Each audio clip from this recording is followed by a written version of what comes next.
Hello friends, నమస్తే. ఈరోజు చేయబోతుంది పెరుగు తొట్టి. కొద్దిగా స్పెషల్గా ఉంటుందండి. ఇది చపాతీలోనికి, రైస్లోనికి చాలా బాగుంటుంది. గ్రేవీలా వస్తుంది చూడండి. ముందుగా కళాయి పెట్టుకొని ఆవాలు కొద్దిగా, జీలకర్ర కొద్దిగా వేసుకున్నా. అందులో కొద్దిగా ఎర్రపాయలు ఒక పెద్ద సైజు వేసుకుంటున్నా.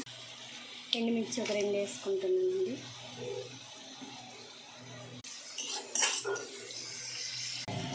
అందులో కొద్దిగా కరివేపాకు,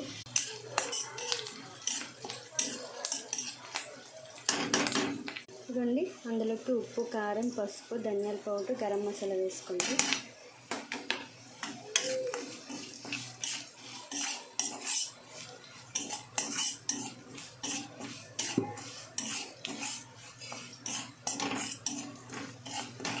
కొద్ది పచ్చివాసన పోయేంత వరకు కొద్దిగా ఫ్రై చేయండి. ఇప్పుడు అందులో పెరుగు వేసుకోండి.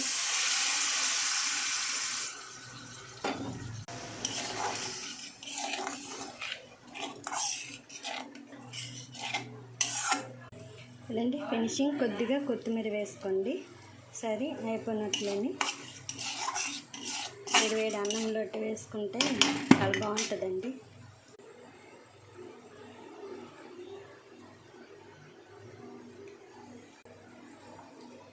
ఇవ్వండి ఎలా వచ్చింది. చాలా టేస్ట్ ఉంటుందండి. ఏ కర్రీస్ లేనప్పుడు ఇలా పెరుగు చట్నీ ఇలా చేసుకోండి, చాలా బాగుంటుంది. అక్కడక్కడ మధ్య మధ్యలో ఉల్లిపాయలు తగులుతుంటే చాలా బాగుంటుందండి. సూపర్గా ఉంది.